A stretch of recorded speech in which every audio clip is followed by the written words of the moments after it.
Le début de Tu me profaneras se déroule à Salem.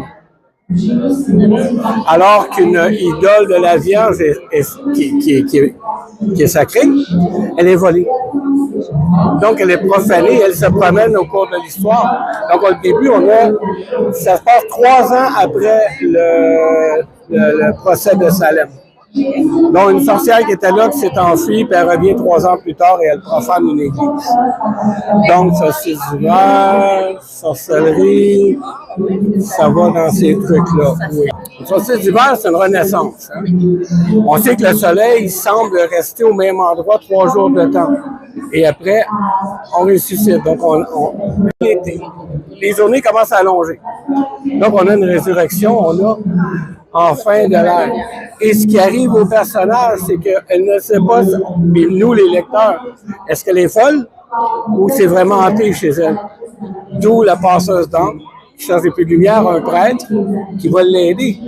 Jusqu'à la fin où on arrive à la conclusion qu'on ne conclura pas là maintenant.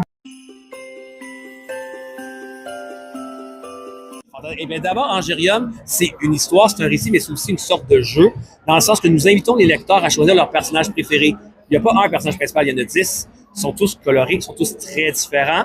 Et tous les lecteurs ont trouvé leur premier. Mais c'est une compétition. Donc, au fur et à mesure, il y a un décompte des personnages. Ils sont éliminés, ils sont expulsés, ils sont disqualifiés ou assassinés. Il y a continuellement un suspense de savoir jusqu'où votre personnage préféré va se rendre. Et il y a de la tricherie, des coups de théâtre, des révélations, des twists, si vous me permettez l'expression. Donc, c'est vraiment une histoire interactive.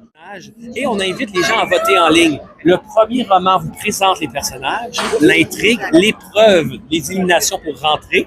Et ensuite, dès le deuxième livre qui sort au printemps, le tournoi commence, les personnages commencent à relever des défis ou perdre. Et il y a de moins en moins de personnages qui restent jusqu'à la fin. Et donc, le lecteur veut avoir le jeu, le fun de voir jusqu'où mon préféré va se rendre. Je promets des tragédies, je promets des surprises, je promets des révélations. Un personnage comique ou livre suivant. Il y a un Québécois dans l'histoire, il ne devrait pas être là, mais il est là. Et il y a un personnage québécois qui est là et qui ne comprend pas ce qui se passe.